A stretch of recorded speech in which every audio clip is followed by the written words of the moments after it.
चलो myasthenia gravis. Myasthenia gravis is autoimmune disease.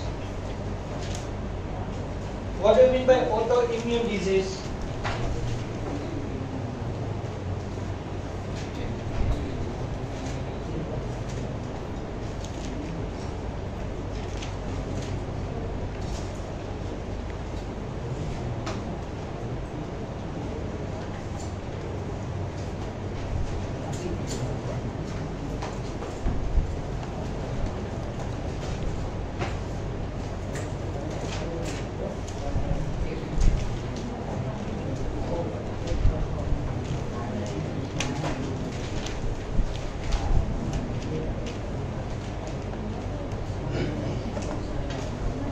Understand?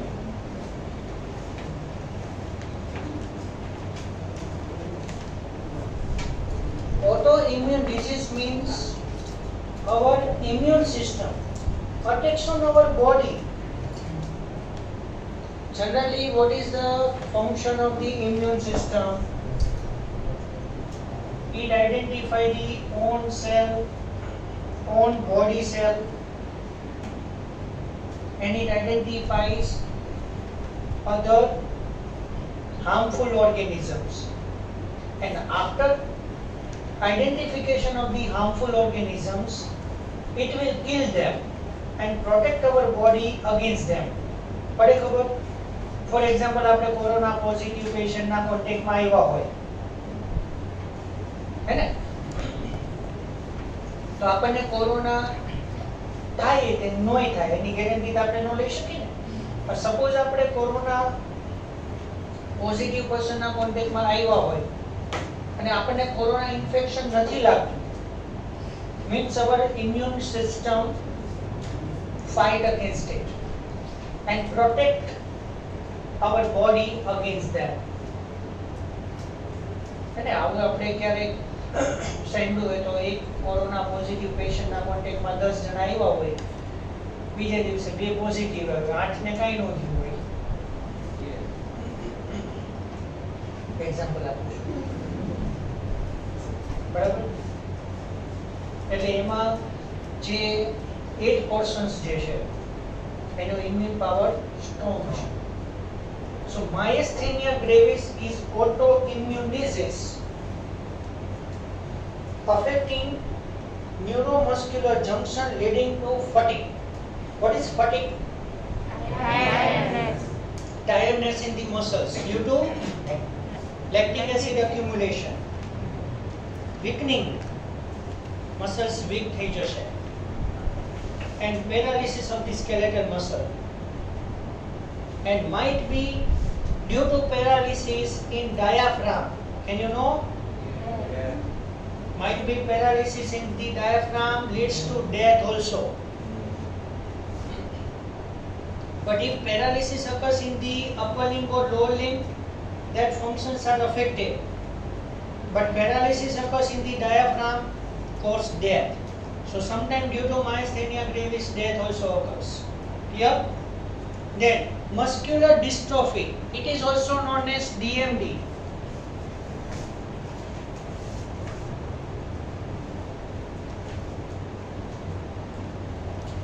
Duchenne's.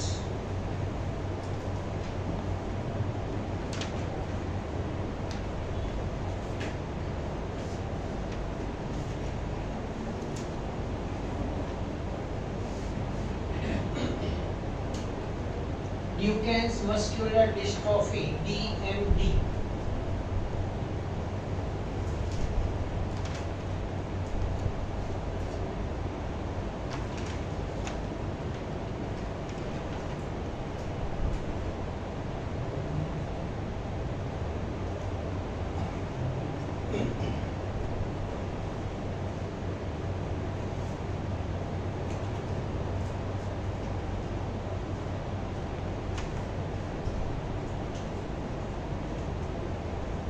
It is a genetic disorder. Genetic disorder, inherited.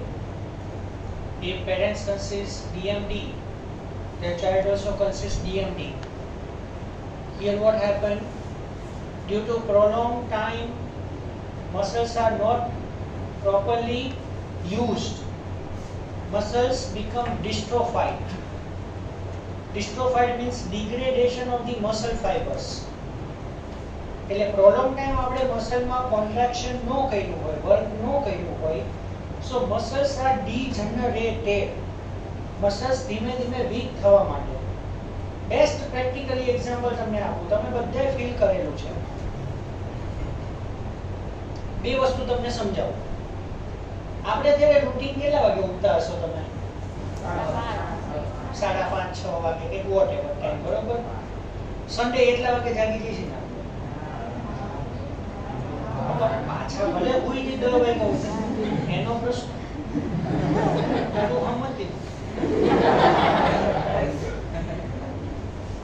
અમુક કેટલો વહેલું alarm મૂકે હોય 2 વાગે. હું રોજ 2 વાગે જાગું, પછી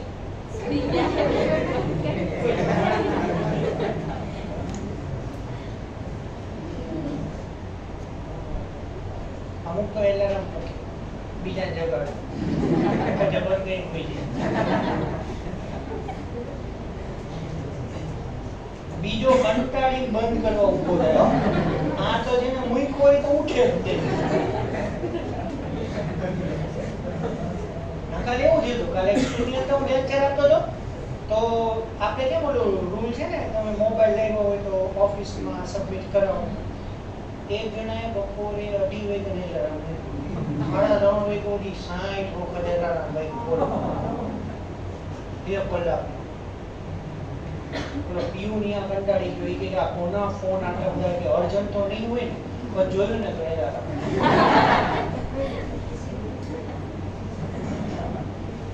પછી આપણે મેઇન પોઈન્ટ ઉપર ફોકસ કરીએ. આવું બધું તો આપણે ચાલતું રહેવાનું.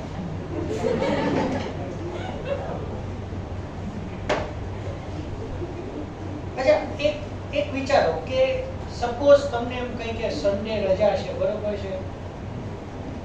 તમે ભલે રાત્રે લેટ સૂતા હોય, સવારે મોડા ઉઠો, એ બધું કોમ્પેન્સેશન બરોબર છે, એ એડજસ્ટમેન્ટ કહેવાય. પણ સપોઝ તમે રાત્રે જે ટાઈમે સૂવો છો એ ટાઈમે જ સૂઈ જાઓ, સવારે તમે 2 કલાક મોડા ઉઠો, કાં તો ઉઠો ને એમના પડ્યા રહી, ઊભું નહીં થવાનું. અવર બોડી બીકમ લેઝી થશે. આવું adequate rest is required, but excess નહીં. પણ એવું વિચારો કે continuously we are there in the resting state, muscles are not working, muscles ને આપણે વર્ક નથી કરાવતા, totally sedentary life. બેસી જવાનું, પછી ખાવા માટે માંડ ઊભું થવાનું. હું તો બેઠા હોય તો ઊભા કરવા પડે, હાલો રે પૈતું કામ મળી જાય. હવે તો પૂરું કરો કે તપેલી ખાઈ જઈશું.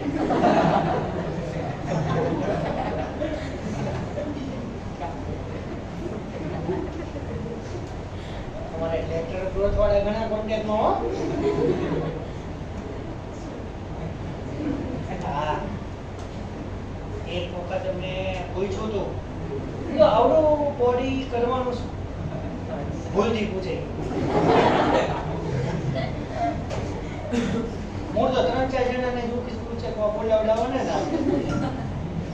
આપે ઉચકે કહો હાલ તો ત્યાં મહિનો તો અર્થક્વેક આવતો.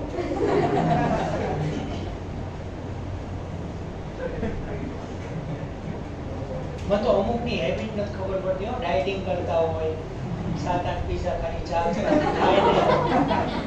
વોકિંગ કરવા નીકળે બ્રિજ ઉપર.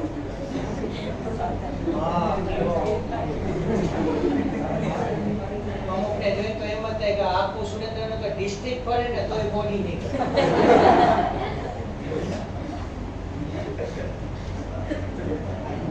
કેવો ગ્રોથ કર્યો.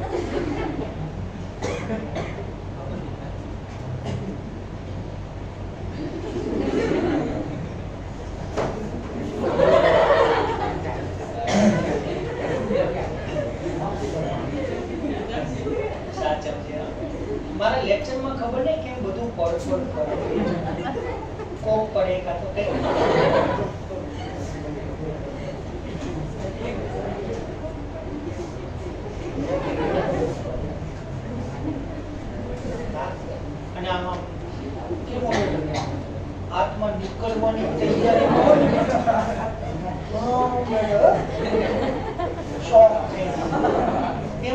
બસ આ એંગ જ છે.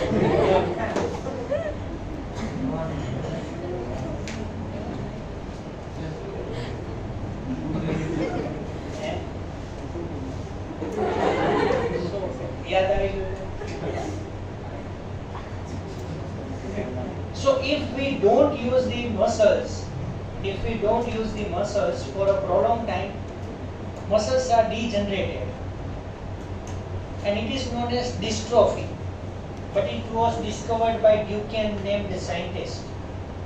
That's why it is known as DMD. And it is the genetic disorder become inherited one. બરાબર? મસલ્સ વીક થઈ જશે, મસલ પાસે આપણે વર્ક નહીં કરાવી શકીએ. So person lost the movement as well as locomotion, body position changes નહીં કરી શકે. હા? ટીટેની.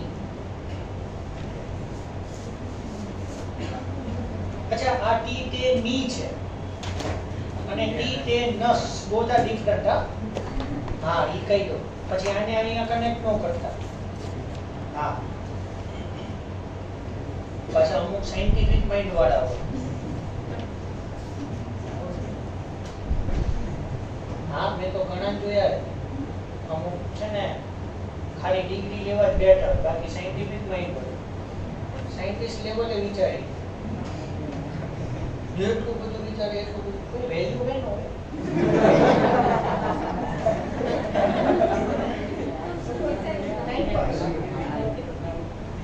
કેટલું બધું આમ વિચાર મને છે ને હવે કોઈથી બી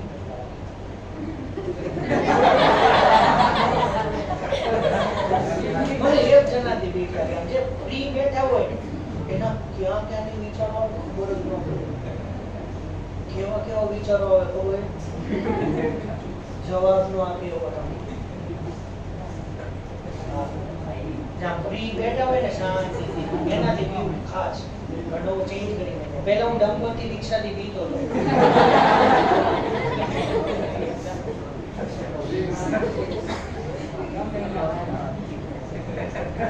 બહુ બીક લાગતી. પણ હવે ટ્રેનિંગ મળી ગઈ.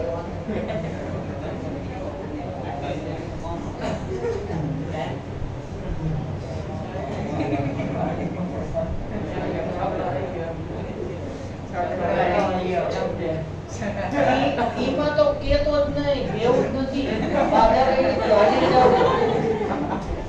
કેવો ઠેકારે ખબર નહીં રીતે મગજ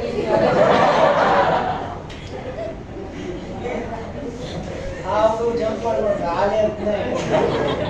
અહીંયા બધું જમ્પર હાલી જાવ. બાકી એમાં નહીં લે. ડ્રાઈવર તો જે હોય ઇન્ટરનેશનલ.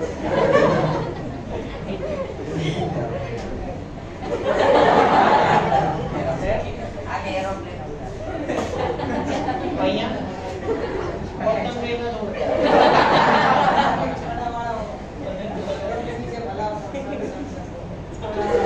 હવે ઘરેથી અહીંયા એરોપ્લેન ટેક ઓફ કરી લેન્ડિંગ ક્યાં કરો? ઓટોમેટિક પાછો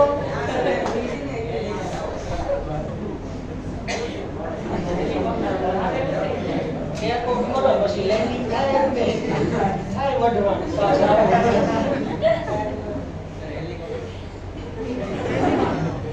પાપા વિશ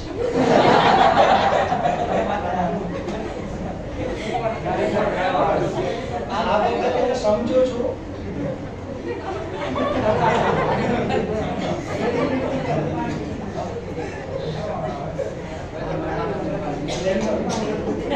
મારા બર્થડે ઉપર બધાને એક હેલિકોપ્ટર ગિફ્ટ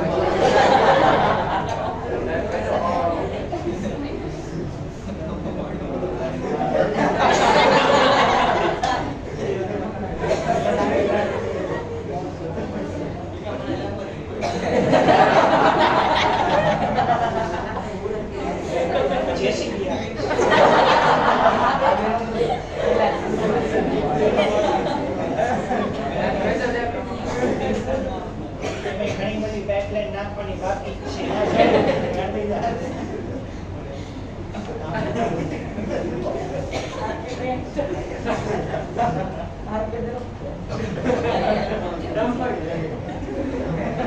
લિમિટમાં હોય માગવાનું લિમિટમાં એમ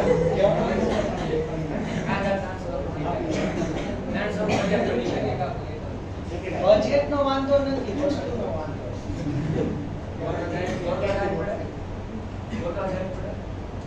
ગોતવા જે આલમબર્ગીની મોંઘા આમ પણ મોંઘા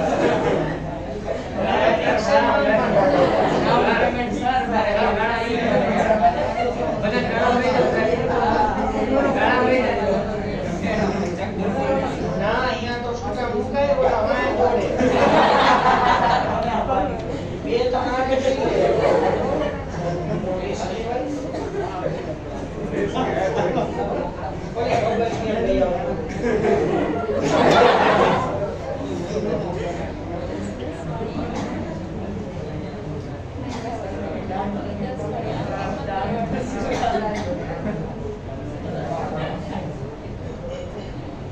Titanium, rapid spasm.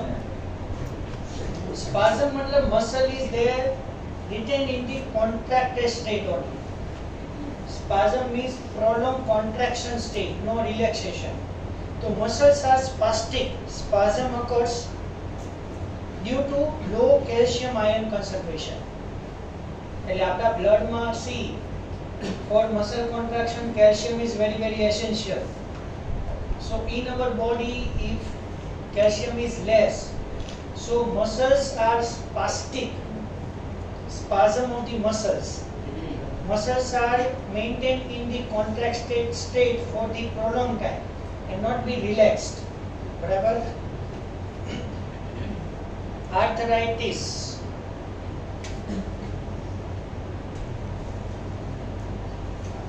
Inflammation of joint. So arthritis, it is of 3 types.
Have you ever heard this?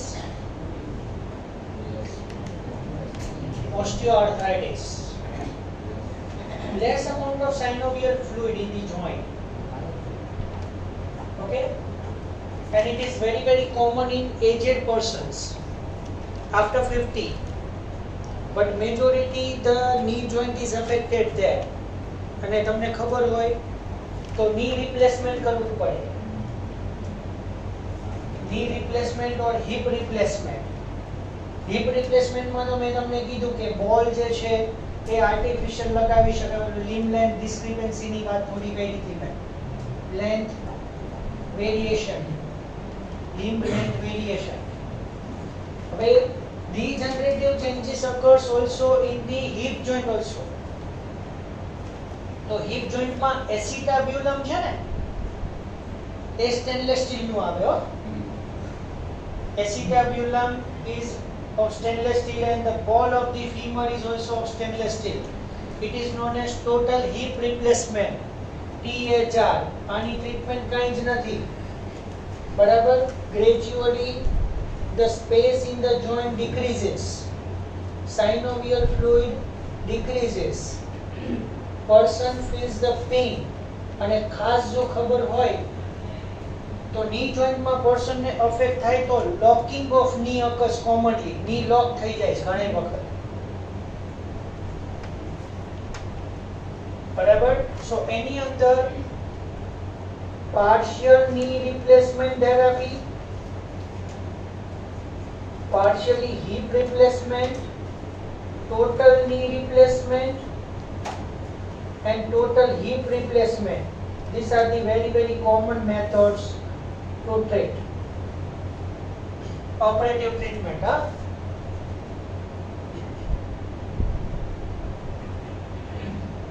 Partially in that any one part of the bone is transplanted. Barabar. For example, in the knee joint, either lower part of the femur or upper part of the tibia, either one of it is replaced, and a partial knee replacement કેવું કહેવાય. But total knee replacement in that femur and tibia both are implanted, made up of the stainless steel. પછી એને બોડીમાંથી remove કરવાની કઈ જરૂર નથી, but upper side of the tibia and lower side of the femur, so that artificial bone that is made up of the stainless steel, પછી person ને કોઈ type નો pain feel નહીં થાય. અને તમને જો ખ્યાલ હોય, કોઈનું જોયું હોય આવી રીતે, તો ટોટલ ની replacement after surgery, from that day onwards they are start to walking, they start to walk, ચાલવાનું શરૂ કરી દે છે. no pain, no friction. Okay, so that is osteoarthritis. પછી નીચે જે ગાઉટ લખ્યું છે ને, એમાં એક મિસ્ટેક કરી છે. it is known as gouty arthritis એવું લખો. ગાઉટ ની બદલે ગાઉટી આર્થરાઇટિસ કરી નાખો.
વખત એવો ફીવર આવ્યું હતું હે ને? હા. એટલે હવે કોઈ ટ્રીટમેન્ટ તો પોસિબલ નથી. બધા જે સ્ટીપ થઈ જાય પછી ટોટલી છેલ્લે તો છે ને પછી ટોટલી બેડ રેસ્ટ થઈ જાય. હા, કે નો ઊભા કરી શકાય, બેસાડી શકાય, નો ઊભા રાખો ને તો A with support, A support માટે બી એમને વેઇટ નો આવે. ઓક્સિજન લેવલ બહુ એટલે એ પણ પલ્મોનરી ડિસઓર્ડર છે ને એ પછી ધીમે ધીમે મસલ વર્ક ઉપર બી અફેક્ટ કરે. આ તો ખાલી આપણે પર્ટિક્યુલર જોઈન્ટની વાત કરીએ. સપોઝ પર્સનને હેવી ન્યુમોનિયા છે તો ઓક્સિજન ડેપ્થ બ્લડમાં આવવાની છે એટલે એના લીધે ઓક્સિજન એડિક્વેટ અમાઉન્ટમાં મસલને નહીં મળે તો પર્સન મસ્ક્યુલર વર્ક કઈ રીતે કરી શકશે? એટલે બધું ભેગું થઈ ગયું ટૂંકમાં.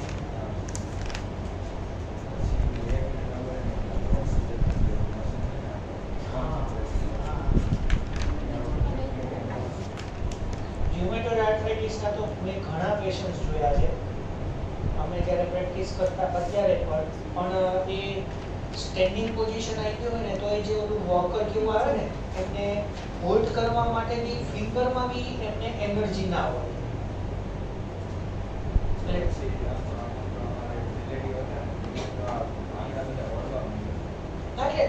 આમ એક વખત આમ વળે પછી સ્ટ્રેટ તો નહીં જ થાય, ગ્રેજ્યુઅલી એ ફિંગર બેન્ડ જ થશે એટલે ધીમે ધીમે આવી રીતની જ પોઝિશન આવી જશે. Gradually elbow is bent, wrist is bent, fingers are bent like this. This condition is commonly occur and never recorrected. પછી તો એ વસ્તુ પકડી ન શકે એટલું બી કમ્ફર્ટેબલ ન હોય. મેં આવો તો ઘણું જોયું છે અને ખાસ તો ચિકનગુનિયા થયું હોય. ચિકનગુનિયા એમાં જોઇન્ટ્સ મોસ્ટલી બધા અફેક્ટ થઈ જાય છે. આપણને ખબર હોય તો કોઈ પણ ટાઈપના ફીવરની અંદર આપણને જનરલી બધા જોઇન્ટ્સમાં પેઇન થાય નોર્મલી ફીવરમાં. હા, પછી આપણે એન્ટીબાયોટિક્સ લઈ લઈએ, ઇન્જેક્શન લઈ લઈએ, ધેન વી ક્યોર.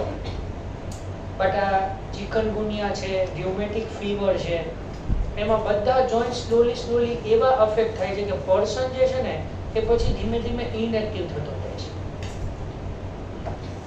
એને એક્ટિવિટી કરવી હોય છે, પર્સનને એક્ટિવિટી કરવી હોય છે પણ પેઇન નથી કરવા દે. અને કેવું હેવી પેઇન થાય ખબર છે? અનટોલરેબલ. અને પેઇન કિલર થી ખાલી પેઇન કિલર લેને ત્યાં સુધી છે ને પેઇનમાં રિલીફ રહે. રોજની 3-4 પેઇન કિલર લેવી પડે. બહુ કન્ડિશન તો બહુ રુમેટોઇડ આર્થરાઇટિસ તો બહુ ખતરનાક છે. કોઈ ટ્રીટમેન્ટ નહીં. Physiotherapy also can't be treated. નહીં કોઈ સિમ્પટોમેટિક રિલીફ.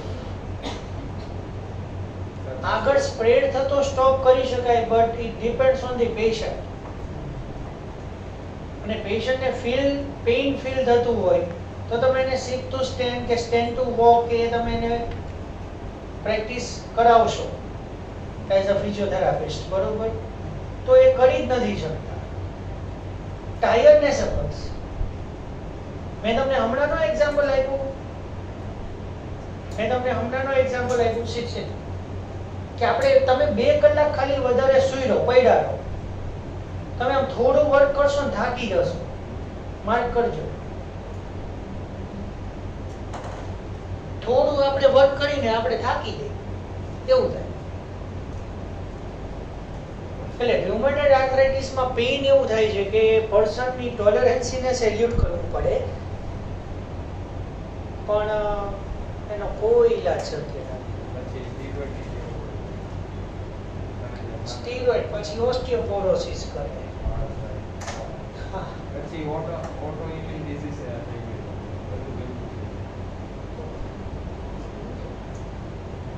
ઘણી વખત અમુક ડિસીઝ ટેક્સ્ટબુકમાં એવા આવે છે ને કે ઘણા બધા કોરસ્પોન્ડ હોય છે કોકને કનેક્ટેડ. એક વખત હું થેલેસેમિયા ડિસીઝ એક્સપ્લેન કરતો હતો. જીનેટિક્સમાં આપણે આવે છે, આપણે 12thમાં આપણે સ્ટડી કરશું. થેલેસેમિયા એક્સપ્લેન કરતો હતો અને મેં આખું થિયરિટિકલ હું એક્સપ્લેન કરતો હતો, હું મારી ધૂનમાં જ હતો. થેલેસેમિયામાં શું થાય, શેના કારણે થાય છે, એમાં પ્રોબેબિલિટી શું આવે. એક સ્ટુડન્ટ રોવા માંડ્યો, ગર્દ હતી, રોવા માંડ્યો. પૂછો ને તો એમ વધારે રોવે, નો પૂછો તો એમ થાય કે પૂછ્યું નહીં, નો પૂછ્યું તો મને પ્રોબ્લેમ થાય, પૂછો તો એને પ્રોબ્લેમ થાય. પછી લેક્ચર કમ્પ્લીટ થયા પછી એ બહાર આવી આપણા સ્કૂલમાં, 3 to 4 years before that.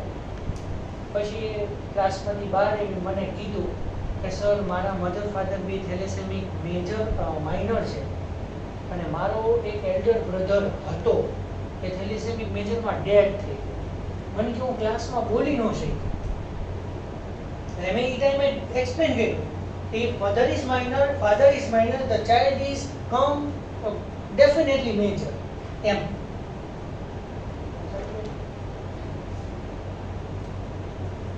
પછી એને વેક્સિન લીધેલી, પછી એ તો માઇનર જ હતી, એટલે ઈ અમુક ડિસીઝ એવા કનેક્ટેડ થઈ જાય છે સ્ટુડન્ટ્સને, અને બહુ આમ ક્યારેક જૂનું યાદ આવી જાય, બટ થિયરિટિકલ પણ કોઈ એનું ટ્રીટમેન્ટ કોઈ પોસિબલ નથી. કોઈ બી આર્થરાઇટિસ, જો આની અંદર તો કેવું છે કે ઓસ્ટિયોઆર્થરાઇટિસ છે, એમાં ની જોઈન્ટ કે hip joint might be affect થાય, તો સ્ટેનલેસ સ્ટીલ નું રિપ્લેસમેન્ટ થઈ શકે છે. But you think about that if in the rheumatoid arthritis all the joints are affected, how it is possible to cure all the joints? ખાલી એક તમે imagine કરો, તમે જ મને કહેતા હતા કે સર આપણે જે આટલા બધા બોન્સ છે એનું આખું સ્કેલેટન બનાવીએ નથી શક્યા, તો એને કરેક્ટ કઈ રીતે કરી શકે? so many joints are affected. અને રેગ્યુલરલી શું થાય છે, પ્રોબ્લેમ એ થાય છે કે in rheumatoid arthritis joints become more and more stiff day by day. Day by day joints become more and more stiff and more painful. So person lost its movement and mobility permanently. Last માં person તો totally bed rest થઈ જાય છે અને પછી એ એટલો બધો કંટાળી જાય કે નો કોઈ એક્ટિવિટી ન કરી શકે, એટલે મેન્ટલી બી ટોર્ચર થતું હોય એમ, એવી રીતે. Fine, okay. ગાઉટ બહુ dangerous. Gout is metabolic disorder, but due to gout affected joints are known as gouty arthritis. તો જો આપણે બહુ જ વધારે પ્રોલોંગ ટાઈમ સુધી પ્રોટીનેશિયસ ફૂડ ઇન્ટેક કરીએ, if we take the proteinaceous food for a prolonged only proteinaceous food, જો biological લેંગ્વેજમાં કહી દો બધું લિમિટમાં સારું લાગે. એક્ઝામ્પલ આપું જો વધારે ગ્લુકોઝ લ્યો ડાયાબિટીસ, લેસ લ્યો વીકનેસ, લો લિપિડ લ્યો thin body, tiredness, more lipid, heavy body, blood pressure problems or heart problem, cholesterol. So cholesterol is a one type of lipid. એટલે arterial problem, blood related problem, heart related problems are always there. Less amount of protein, digestive tract માં આપણે સમજશું. Kwashiorkor and marasmus, two disorders are there. Protein is structural component of our cell. Protein is structural component of all cell organelles and cell itself. So protein less hoy, so development is low. If protein is more, gout occurs. આપણને એમ થાય કે વધારે protein મળે છે, કઠોળ ખાઈએ, okay, પણ એ પણ લિમિટમાં ખાવા પડે. So gout is metabolic disorder in which uric acid is more amount in our blood. So due to more amount of the uric acid, when the blood is transferred through the joints, okay, So at that time this uric acid is accumulated. And how the gouty arthritis look like that we have already seen in the yesterday lecture. Uric acid is accumulated in the joints. Joint swells and last turn in that joint becomes stiff and immovable. Okay, that's why મેં તમને એવું લખાયું કે instead of gout you write that gouty arthritis. એટલે statement તમને gouty arthritis નું આપ્યું છે અને હેડિંગ તમને gout નું આપ્યું છે. મેજર મિસ્ટેક એમને કરી છે. જો કે એનસીઆરટી માં તો મિસ્ટેક ના હોય પણ એરરલેસ માં એરર ઘણી હોય જ છે.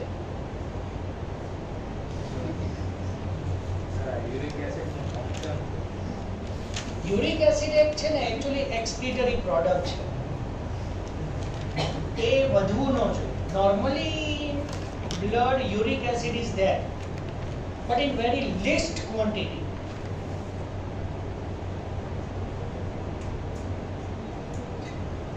Uric acid mainly pH osmotic balance માટે blood માં required છે but in least quantity, negligible. But if you take the proteinaceous food, large amount of the proteinaceous food for a prolonged time, 99.99% you have chances on the gouty arthritis.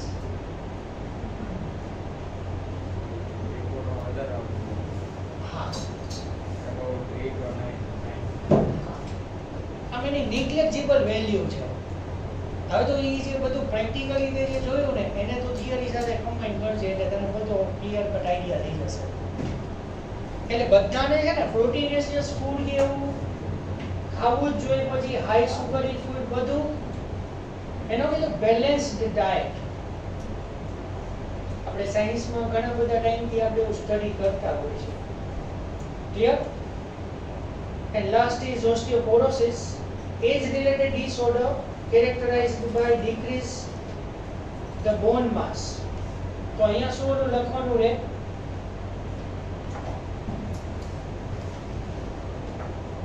Osteoclast are more than blast. Common in pregnant lady. બરાબર ને? Common in pregnant lady. Common in person who have sedentary life, person who takes prolonged time cortisone treatment, steroidal therapy. Barabar ne? And why it is more common in pregnant lady? Due to less amount of estrogen. Less amount of estrogen. And it is common in aged patients. Aged persons માં common હોય. એટલા માટે તમે જોજો અમુક વખત aged person ને કોઈ due to any reason fracture થશે તો ઓપરેશન કરવાની ના પાડશે. Because age related disorders operation is not might be successfully done. Healing થવું જોઈએ. Healing of bone occurs. Then and then the purpose of the operation is fulfilled. 70, 75, 80 plus age હોય અને કોઈ fall of history હોય, કોઈ bone fracture થયું તો operation ની ના પાડે કે હવે જે આમને આમ રાખો. હવે એમાં કોઈ ક્યુરેટિવ ટ્રીટમેન્ટ નથી. એ બી તમે ક્યાંક સાંભળ્યું હોય તો fine. And increase chances of fracture. Decrease the level of estrogen is a common cause. Indirectly tamne કહી દીધું, it is very very common in pregnant lady. Understand everything? So finally NCERT 20th chapter is over. Fine. Tomorrow I will start with the need of it. Fine.